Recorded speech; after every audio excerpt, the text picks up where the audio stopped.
Greeting and salutation. Blessed be the one Most High King Selassie and all the ancestors.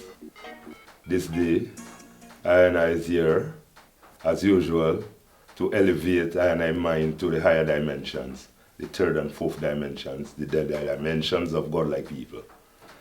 I will be talking about the woman, when the woman was God, when she, as the most glorious, omnipotent figure, 6,000 and 7,000 years ago, as the Africans in the Paparai stated, we are here finally.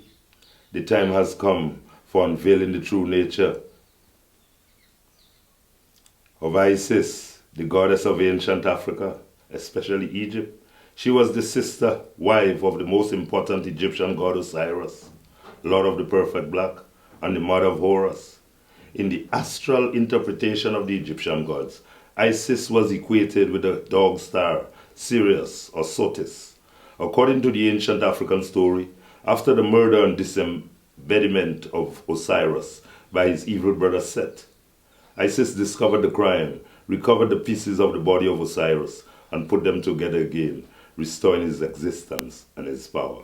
According to legend, Isis admired truth and justice and made justice stronger than silver and gold. This is how powerful the woman is. The symbol of the woman in ancient African spirituality, her title is the title of Justice, the Queen of Justice, the Queen of Heaven, the Queen of Love, Venus. Every title, the woman's disposition was upside the man. The ancient Africans say, where there's a god, there must be a goddess, because the two is complementary to life. So I in respect towards the woman, validate the ancient African position that the woman need to find her rightful place in this era, in this dispensation, in this time of so much female degradation. The woman has degraded herself and has become a scorn and derision to all the nations of the world, especially black women. These designers and the people that merchandise us goods make billions of dollars on selling fashion, designer, hair, nails, things that are unnecessary to the development and production of black women, especially in the Western Hemisphere. I is here to give the woman back her place, her honor and dignity from an African perspective. Haile Selassie I the First. Blessed be the Most High. We will start by defining the woman in the ancient tradition. Her title within what was called the Lunar Mephos, the dispensation of the moon, when the Africans did see the moon as a representative of the god force, and they saw her connection with the female development of the woman. Her monthly cycle, the fulling of the moon every month, gave her the power of life. This is where religion stole the concept from, especially the patriotic religion, male-dominated chauvinistic religion. When they came, they wanted the power of the woman. So these so-called Hyksos invaded barbarians decided that they should take out the power of the woman from the Godhead and place themselves. To do that, they would have to take out the symbol of the sun from between the horns of Hathor, because these symbols depict the power of the woman with the sun, her production of the sun. You see, the woman is the universe, and she produced the matrilineal son from her womb, just like the woman produced her son, her terrestrial son, from her womb. These were principles that gave us religion when the woman was God.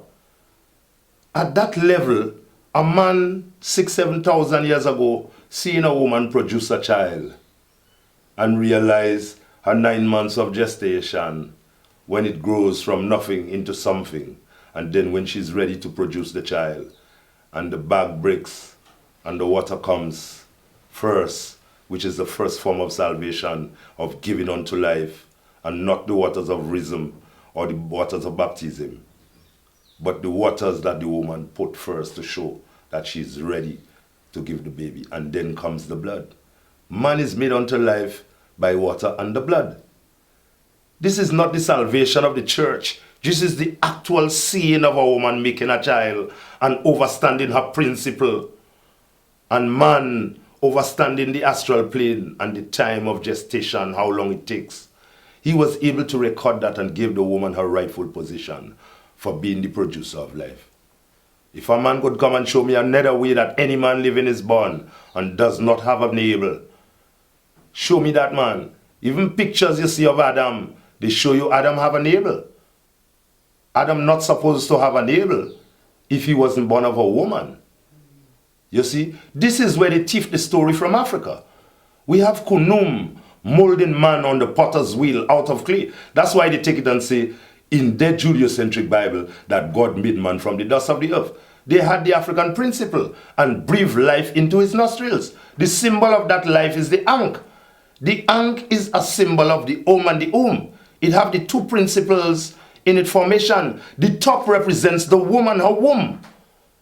The crossbar represents the division between the two entities. The straight bar down represents the phallic of a man. The symbolic phallic of the man. The two gives life. That brings the third dimension, or the Jesus, Mary, and Joseph concept. These are three dimensions of how the ancient Africans and Nubians and Ethiopians saw the woman as a principle of the giver of life and the creator of life. So she was considered to be a god at that level. And they created religions out of it.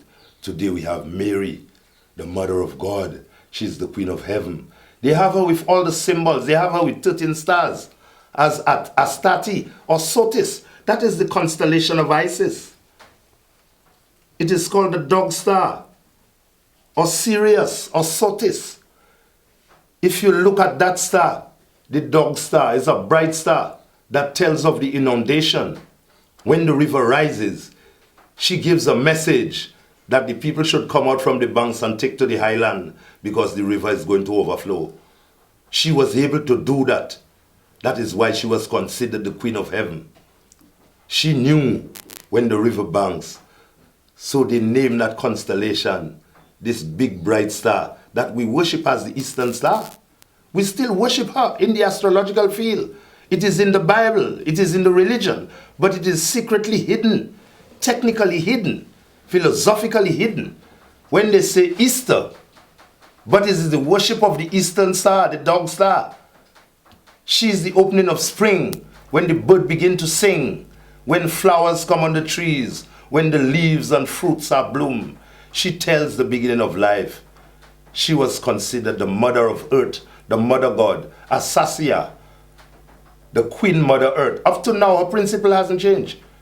She feeds us all just like a woman breastfeeds her baby. That's the first tree the baby climbs on to get its food, is up in its mother's breast. The first teacher. The woman was the ultimate power. But when these so-called Ashkenazis now wanted to take away the symbol, they took the sun from between the horns and put it on the head as a mushroom and begin to wear the woman's dress. That is why you see the Catholic priest who keep in that same ancient tradition puts on the robe to imitate the woman. He also wears the rigla, which represents the stature of the woman to band her waist.